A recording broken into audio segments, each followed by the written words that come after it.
Bonjour à tous, j'espère que vous allez bien. Je suis vraiment ravie de vous retrouver aujourd'hui pour une nouvelle vidéo sur la chaîne qui va être, contre toute attente, un tag, puisque aujourd'hui devait sortir la vidéo sur les sorties du mois de décembre qui me font très envie. J'ai voulu préparer cette vidéo et il se trouve qu'il n'y a aucune sortie au mois de décembre qui me fait très envie.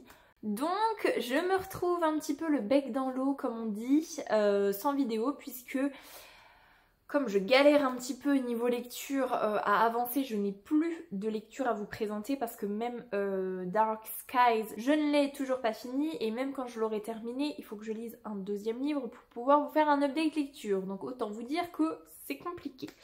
Donc j'ai un petit peu cherché, j'ai regardé ce que je vous avais tourné comme vidéo l'année dernière, visiblement beaucoup d'updates lecture, donc voilà. Et j'ai réfléchi, je me suis dit pourquoi pas un tag. Et en fait, j'ai trouvé le tag que je voulais vous faire.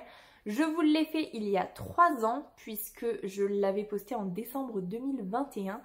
C'est le Magical Bookmas Tag. Je sais, on n'est pas encore au mois de décembre. C'est dans 3 jours, donc ça passe.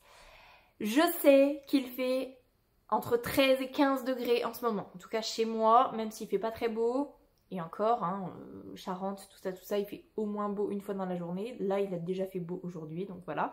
Bref, je sais que c'est pas un temps hivernal, mais moi, je peux vous dire qu'à la boutique, je prépare du Noël depuis au moins un mois même. Donc, clairement, je suis dans l'optique Noël. En plus, avec le Black Friday, je vous cache pas que j'ai réfléchi, que j'ai regardé, que j'ai trouvé des offres pour faire mes cadeaux de Noël. Donc pour moi en fait, ça y est. Je ne fais pas partie de ces gens qui décorent leur maison mi-octobre, mais là il est temps de vous tourner une vidéo et du coup, quoi de mieux qu'un tag de Noël. Donc voilà, je vous l'avais déjà tourné comme je vous disais en 2021. Donc j'ai vérifié déjà tous les livres que je vous présentais en 2021. Bien évidemment, c'était des livres que j'avais lus récemment ou quelques années avant. Et je voulais aussi regarder un petit peu ce que je vous avais mis dedans, puisque je ne voulais absolument pas vous présenter les mêmes livres. Sauf qu'en fait, je me suis fixée sur l'année 2024, donc qui vient de s'écouler, et l'année 2023 pour vous remplir les catégories. Donc c'est le même tag, mais avec des réponses complètement différentes, et ça me convient parfaitement. J'espère que vous aussi. Cette introduction est infinie, on n'y arrivera jamais, donc je coupe là, et on commence tout de suite. Première catégorie, c'est il est temps de placer l'étoile en haut du sapin. Et il faut que je vous parle d'un livre qui m'a mis des étoiles plein les yeux.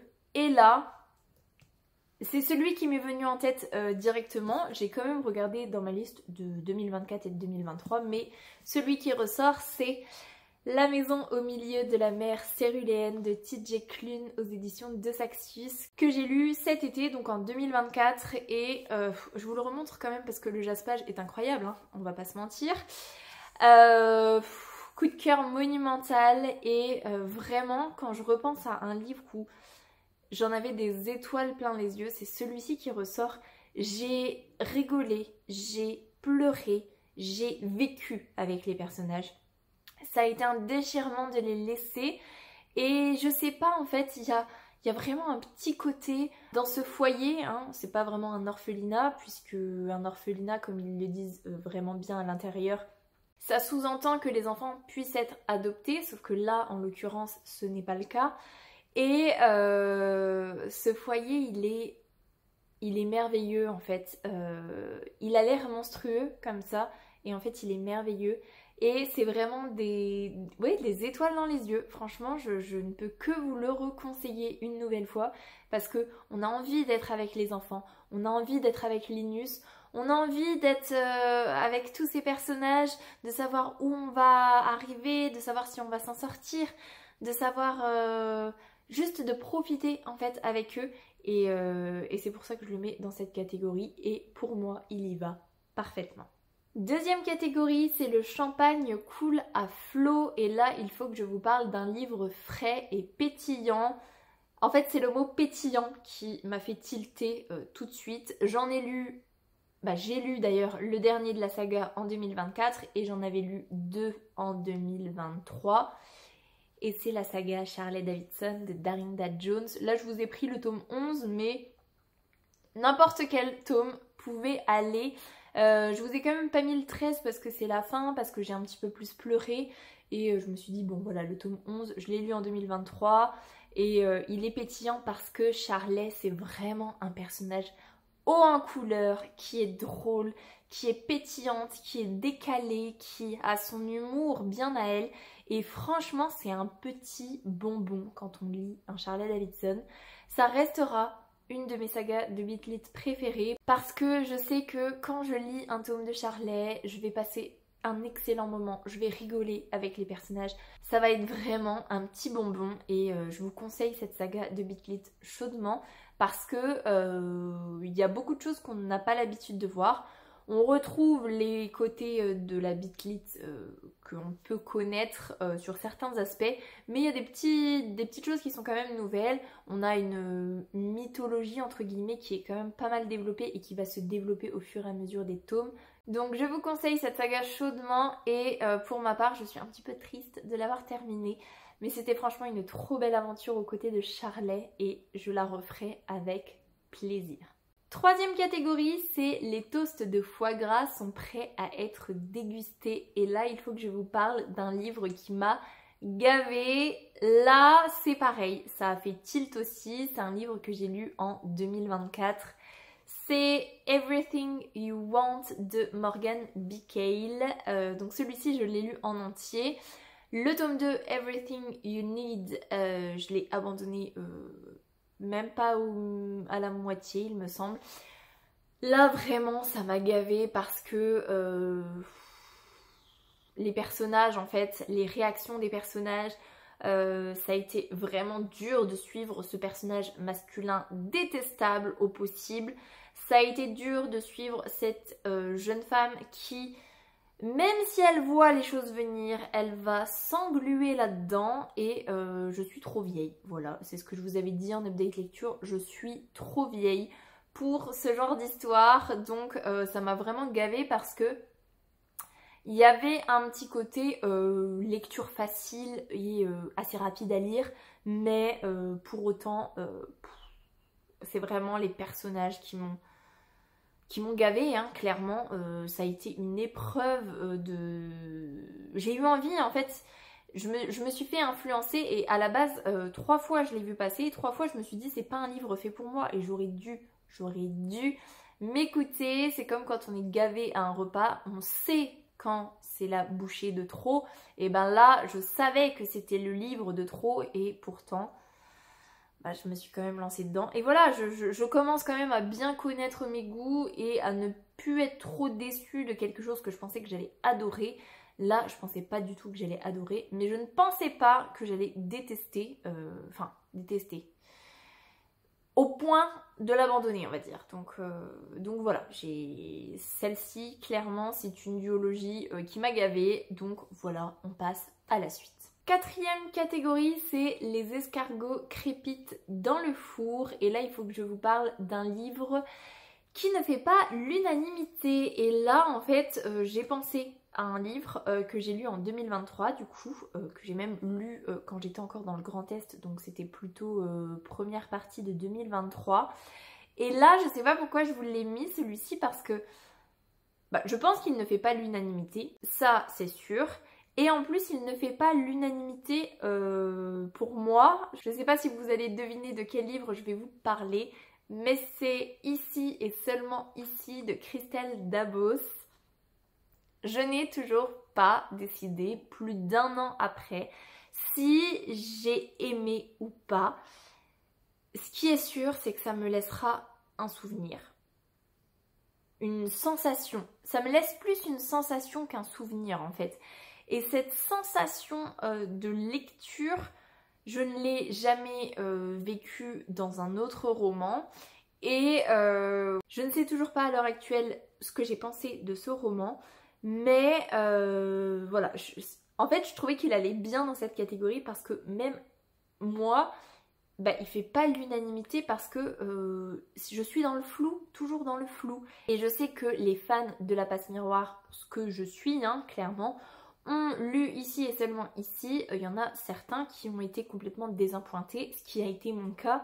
Mais autant il y en a qui ont détesté. Moi, je suis toujours dans le flou et je pense que je serai toute ma vie dans le flou. Donc voilà, on va passer à la 5e catégorie. Avec la bûche de Noël est servie et là il faut que je vous parle d'un classique qui m'a refroidi.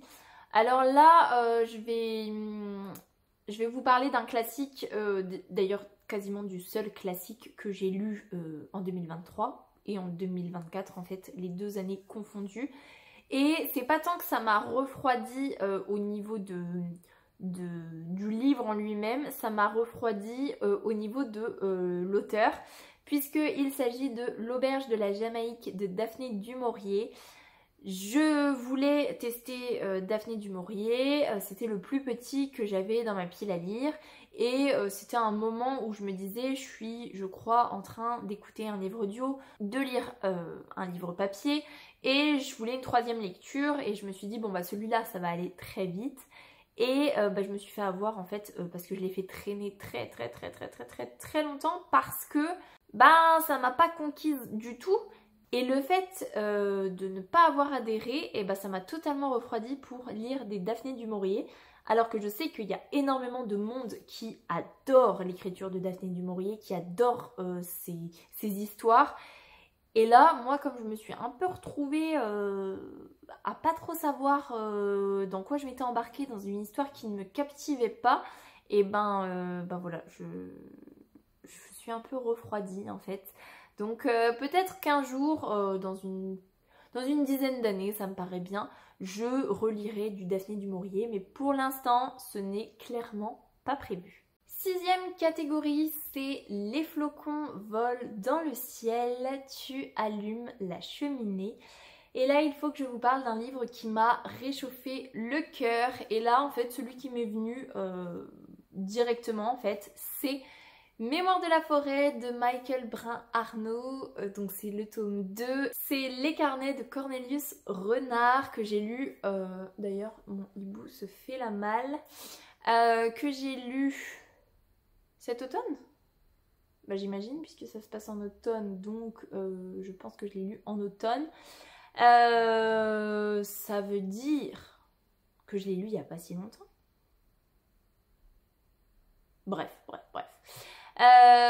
C'est vraiment une lecture doudou qui m'a réchauffé le cœur, je ne sais pas, mais il y avait le côté un petit peu automnal, le petit côté cocooning. Je l'ai lu vraiment emballé dans un plaid. C'était vraiment très chouette et j'ai passé un excellent moment. Ça n'a pas été un aussi gros coup de cœur que le tome 1, mais il y avait toujours ce petit côté doudou, ce petit côté réconfortant. Et donc clairement, il va parfaitement dans la catégorie qui m'a réchauffé le cœur. Donc voilà, c'est trop mignon, trop choupi, je vous le conseille encore une fois chaudement. 7e catégorie, c'est chocolat et sucre d'orge abondent et il faut que je vous parle d'un livre auquel je n'ai pas pu résister. Et là, clairement, c'était le tome 2 du Pont des Tempêtes de Daniel L. Jensen, donc c'est La Reine Traîtresse. Je vous remontre ce jaspage magnifique fait par ma sœur parce que je suis trop contente du jaspage. Voilà, je voulais juste vous remontrer cet objet livre magnifique. Celui-ci, il va parfaitement dans « Je n'ai pas pu résister à l'envie de le lire » puisque j'ai découvert Le Pont des Tempêtes début d'année 2024 et il se trouve que j'ai terminé Le Pont des Tempêtes un midi en début d'année et j'ai enchaîné avec le tome 2 10 minutes après parce que ce n'était pas possible pour moi de terminer comme ça alors que j'ai du mal à enchaîner 2 livres dans la même journée. Souvent je fais la pause du soir et je recommence une nouvelle lecture le lendemain. Enchaîner 2 tomes aussi rapprochés, c'est assez rare quand même. Et là j'étais obligée, je ne pouvais pas partir travailler sans avoir commencé le tome 2. Donc clairement il va parfaitement dans que je n'ai pas pu résister. Et Le Pont des Tempêtes, c'est une de mes découvertes de l'année 2024. C'est franchement une saga chouchou pour moi. C'est pas la numéro 1, je dirais, parce qu'il y en a une encore dont je vous parlerai après qui passe au-dessus. Mais en tout cas, Le Pont des Tempêtes, vraiment une valeur sûre. Je me fais déjà une joie de lire le tome 4 à sa sortie. Voilà. 8e catégorie, c'est Il faut se coucher. Et là, il faut que je vous parle d'un livre qui m'a déjà empêché de fermer l'œil de la nuit. Alors, nuit blanche, non, mais qui m'a tenue éveillée jusque 2, voire même 3 heures du matin. Ça oui, je m'en souviens. C'était en 2023, début 2023, parce que c'est pareil, c'était quand on n'avait pas encore déménagé dans l'ouest de la France. Et c'est bien évidemment The Prison Healer de Lynette Noni, donc le tome 1, La guérisseuse de Zaline Dove. J'ai adoré cette lecture, ça a été un immense coup de cœur, j'ai adoré cette saga, franchement je vous en parle tout le temps, c'était incroyable et je ne pouvais pas lâcher ce tome 1, ce n'était pas possible, je travaillais le lendemain je crois, j'avais ma petite chérie, bon, c'était une période où elle dormait, mais qui se levait quand même de toute façon le lendemain matin, mais bon si j'allais travailler de toute façon il fallait que je me lève, bref. Franchement, je ne pouvais pas me raisonner et me dire que non, je devais le poser et je suis tombée de fatigue dessus, mais c'était incroyable. Et encore une fois, si vous ne connaissez pas The Prison Healer, lisez The Prison Healer, c'est juste une pépite, c'est trop bien écrit. C'est topissime, je sais qu'il y en a qui n'ont pas trop adhéré au tome 2 et j'ai pas encore trop regardé ce que les gens pensaient du tome 3. Pour ma part, la trilogie c'est un succès du début à la fin. Je l'aime d'amour, vraiment je l'aime d'amour et je vous la recommande à 10 milliards de pourcents au moins si ce n'est plus parce que c'est une pépite. 9e et dernière catégorie. C'est Le Père Noël est passé, les cadeaux sont prêts à être déballés et il faut que je vous parle du livre qui est tout en haut de ma wishlist. Alors, les livres qui sont tout en haut de ma wishlist, j'espère vraiment les récupérer à Noël. Ce sont les 3 premiers tomes de la saga Fate and Flamme de K.A. Tucker que j'ai découvert cette année. Je les ai tous lus, hein, les 3. J'attends le tome 4 avec grande impatience. Si vous me suivez depuis un moment, vous savez que je fais partie de ces gens qui lisent énormément sur liseuse et qui apprécient avoir dans ma bibliothèque des coups de cœur, des livres que j'ai adorés, que je me ferai une joie de relire une fois dans ma vie ou que j'aimerais que ma fille puisse avoir à disposition quand elle sera plus grande. Je suis pas trop à acheter en papier et après à revendre parce que ça m'a finalement pas plu. Je préfère les avoir sur ma liseuse et une fois que je suis sûre, et ben je les récupère en papier. Donc ça peut paraître bizarre parce que du coup on m'offre des livres que j'ai déjà lus, c'est juste pour les avoir dans ma bibliothèque. Mais là, clairement, Fate and Flamme, révélation 2024, encore plus que Le Pont des Tempêtes, alors que je pensais pas que ce serait possible de surpasser Le Pont des Tempêtes.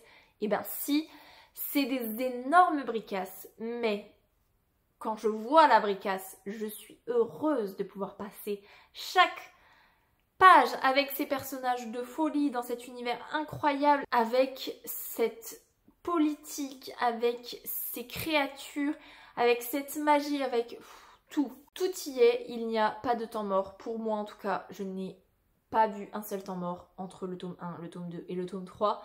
Pareil, je vous conseille cette saga chaudement parce que c'est juste une pépite. Et j'espère au moins le tome 1 pour Noël. Mais si jamais on pouvait m'offrir les 3 tomes, je serais très heureuse. Mais bon, on verra bien. Je vous en reparle de toute façon après Noël, si j'ai eu des livres ou pas, si j'en ai eu beaucoup ou pas. Voilà. Et voilà pour ce tag. J'espère qu'il vous aura plu. Si c'est le cas, n'hésitez pas à mettre un petit pouce dans les airs, à vous abonner à la chaîne et à venir discuter avec moi en commentaire. Ça me fera super plaisir. Pour les plus timides, un petit emoji tigre, ce sera très apprécié. En attendant, je vous souhaite une très belle semaine, de très belles lectures et je vous dis à la semaine prochaine. Salut!